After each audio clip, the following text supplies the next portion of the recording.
Hello everybody and welcome to another video. So today we have news about We Happy Few expanding its studio to make a new Xbox exclusive, Final Fantasy XIV, Elden Ring, and Call of Duty. And let's jump right into all of this and let's talk about some Call of Duty first. Quick editor's note, I forgot to mention, this is being recorded on October 18th and this new mode for Call of Duty is going to be released on October 19th. So tomorrow as of recording this, just forgot to mention that. Let's continue on with the video. So in the trailer, it starts off with who I could assume is a member of FaZe, and please forgive me, I'm still familiarizing myself with people in the esports industry, but it's a player of FaZe and he's playing to Call of Duty, and they're obviously partnered with the Scream movie coming out next year, and he gets a phone call from Scream and the trailer starts up, and it's him talking, and he's like, hey, you know where I am, where's your favorite drop spot, you know, just being all creepy and stuff like that. It's actually a pretty fun trailer. And it ends, it starts off with like his character getting stabbed, and then we just see a montage of stuff going on. So let's run through it really quick. So the first thing we actually see is there's going to be a new operator in the game, and the operator is going to be Scream itself. You know, no shocker there because they're partnering up with the Scream movie that's going to be coming out. But there's actually something we do see here that's really interesting, and I'm actually really excited to play it myself. That being the Ghost of Verdansk. So it's going to be a new Halloween event for Warzone, similar to what they had last year when they had like zombies where you just go run around and kill people. There wasn't really too much shown off in this trailer right here for this mode, but you know, it seems like it's going to be you and everyone else and you're just avoiding these ghosts. But you know, more people are going to turn into ghosts. You got to kill the ghosts and you have to survive. And so it's the name of the game is how long you could hold out, which I had a lot of fun doing with the zombies mode. It was super fun with you and your buddies, you know, going right there, killing all the zombies and trying your damnedest to make sure you got to the helicopter in time. And I'm excited to see that they're doing this again, but they're doing a new take on it with Ghost. I'm really curious to see what they do with this, because I feel like since the whole thing is like 80s themed, you know, because it's Cold War, it'd be fun to see like a Ghostbusters reference or something here and there. But you know, one could hope. But let's continue on with the trailer. Of course, we see some more spooky operators right here, and I'm excited to see what they put with these ones right here, because the last one they had with Modern Warfare, the operators were actually really dope, and they were like homages to like old horror movies. These ones right here, I don't really recognize them. As far as I know, I don't think they're from horror movies or anything like that. But you know, I'm all for Halloween skins. I love spooky skins. I love Halloween and I love Christmas skins, because I feel like those two skins are always the best universally across the board. But let's carry on. So the trailer does go on, and we do see a new Halloween mode with Scream in it, and it seems kind of like, you know, if you guys ever played Michael Myers back on like Halo 3 Forge, you know, kind of throwing it back a little bit, but it's pretty much where it's like one person is the killer and you have to run around and kill the killer, but the killer has like an insane amount of health. You know, this is all speculation right here. None of this is confirmed. I'm just saying with the Michael Myers mode, but it's from the pictures they're showing off right here, it's Nuketown Halloween, and it's a 6v6, but I don't know, they could be doing something else, because they also have a Scream Deathmatch. So the Scream Deathmatch, from what I'm thinking, could be, you know, like, you know, the Michael Myers mode, or one person is Scream and the other people are trying to kill each other. Either way, it sounds fun, and it actually gives me an excuse to go back and play some Cold War, because if I'm being perfectly honest with you, I have not played Call of Duty Cold War in some time. I played a little bit of the new season so I could play the new Adler map, but that's about it. But let's carry on with the trailer. And there's going to be a new infected mode as well that seems to be happening with the Nuketown map. And I'm actually excited to play this, because like I said, it's giving me a reason to go back and play Cold War. I really only play Cold War for zombies, and I haven't even really touched the infected mode, but they're giving me reasons to go back, and I'm excited about that. You know, and the trailer just kind of does like a montage of like, you know, spooky shit. You're seeing all these guys going around getting killed. You're seeing zombies running around, rocket launchers, all of whatnot. And then you see, you know, this, again, I think it's safe to assume this is a FaZe player getting, you see like a silhouette of Scream like slashing them up, which is pretty cool, you know. I like that they're having fun with this. I very much enjoy when games, especially big major studios, do stuff like this, especially for seasonal events, because it's like, you know, you're getting out of your comfort zone and you're doing something fresh, you're doing something fun. And I'm actually really excited for this, because like I said, it's giving me a reason to go back and play Call of Duty Black Ops Cold War. Let me know what you guys think about this, because, you know, of course it's going to be an LTM, but let's play it, you know? Let me know what you think in the comments down below. But let's jump into our next story and talk about a game which I know a little bit about, that being Final Fantasy XIV. So Microsoft and Square Enix are in talks to bring Final Fantasy XIV to Xbox. So please forgive me, I'm probably gonna say his name wrong, but Nakuya Yoshida, and I'm sorry if I said it wrong. He is the director and producer behind Final Fantasy XIV, and he stated that there's a discussion between Square Enix and Microsoft to bring Final Fantasy XIV to Xbox, and the conversation is going, and I quote, positive.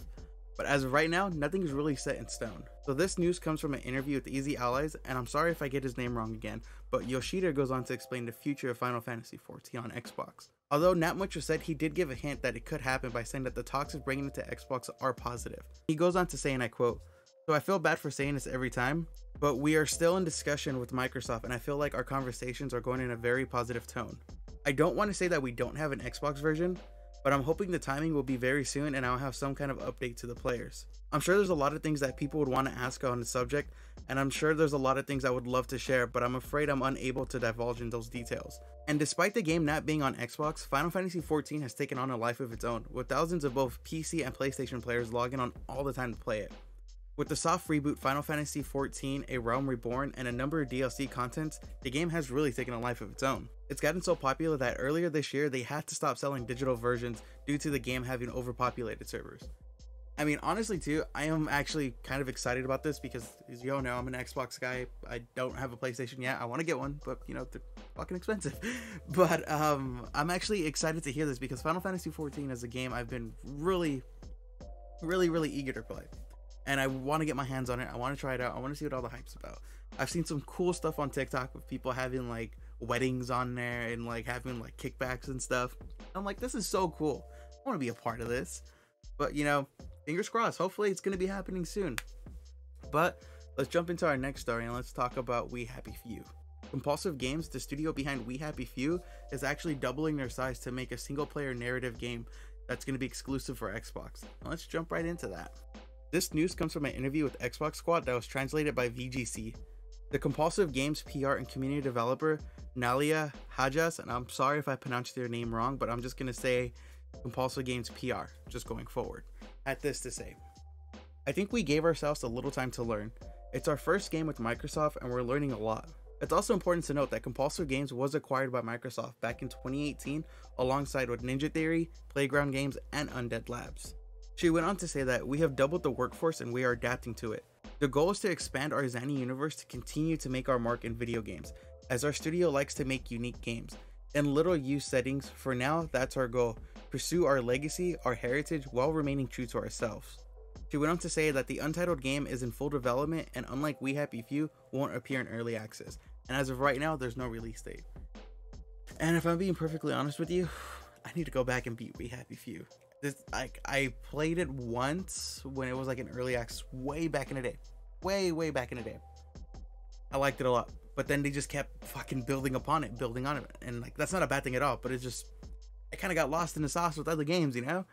And I need to go back and play those games, like play that game, because like I remember touching it like a few years ago. And I was like, holy shit, this is a completely different game from what I remember now. But I love Compulsion Games and I love the We Happy Few because it's so like fucking weird and so eerie because of like the tone and everything of that game. If you guys haven't played it, go play it. It's I believe it's free on Xbox because it's an Xbox Game Studio. Yeah, it should be free on Xbox. And it's on PC, it's like across the platform. So go play it if you haven't. It's a really fun game and I need to beat it. But let's jump into our next story, shall we? So last, but certainly not least, all you Souls-like nerds out there, all you Dark Souls nerds, all of you guys right there, I got some bad news for y'all. Elden Ring has been delayed to February 25th, 2022. So yeah, and let's jump into that story, shall we? The highly anticipated Elden Ring has been delayed to February 25th, 2022. But it isn't all bad because players can register for a closed network test from November 12th to 14th. For consoles only. The news came from the official Elden Ring Twitter account. In the tweet, they go on to explain how the game just became too big for them and they needed more time to play the game. But they did also announce the closed network test that's going to be happening in November. The closed network test is being used to see how the game runs when it's being used with the full player base. And the closed network test will be available for PlayStation 4, PlayStation 5, Xbox Series X and X, and Xbox One users. Players can sign up for the closed network test by heading over to the official Elden Ring website before November 1st. And as of right now, it's unclear what the test will have other than it's free to sign up for. The closed network will have a total of 5 sessions, and they're all going to be Pacific Standard Time. So session 1 will be from 3 a.m. to 6 a.m. on November 12th. Session 2 will be 7 p.m. to 10 p.m. November 12th. Session 3 will be from 11 a.m. to 2 p.m. November 13th. And session 4 will be from 3 a.m. to 6 a.m. on November 14th. And lastly, session 5 will be from 7 p.m. to 10 p.m. on November 15th. And there you have it. Elden Ring has been delayed, you know, just like the final Game of Thrones book. You know, it's being pushed back. But unlike that one, we actually know when it's going to be coming out. But yeah, that's all the Geek Press news we have today. I know it's been a little while since I've made some videos, and I know I say this a lot because I go on hiatus all the fucking time, but I'm sorry. Life. That's all I really got to say is life. And thank you guys so much if you made it this far into the video. I really do appreciate it. I know I'm uploading this kind of late, but I really do appreciate you guys and all the love and support. And I will say this without getting too much into it, I'm excited for what the future holds for me, because yeah, I'm living in some good times right now, and I'm really happy, and I'm been insanely motivated to make more content. I've been writing a lot more, so if you guys have the opportunity, please go follow my blog. It's gonna be my WordPress account, and I'm gonna link it down below. But that's where I have a lot more of my gaming content coming out, and I'm gonna be making more YouTube videos again. The podcast is gonna be, it's kind of up in the air right now, but don't hold your breath on the podcast. Sorry to be the bearer of bad news on that one, but yeah, thank you guys, and please be sure to like and subscribe, and I'll see y'all later. Take care, everybody.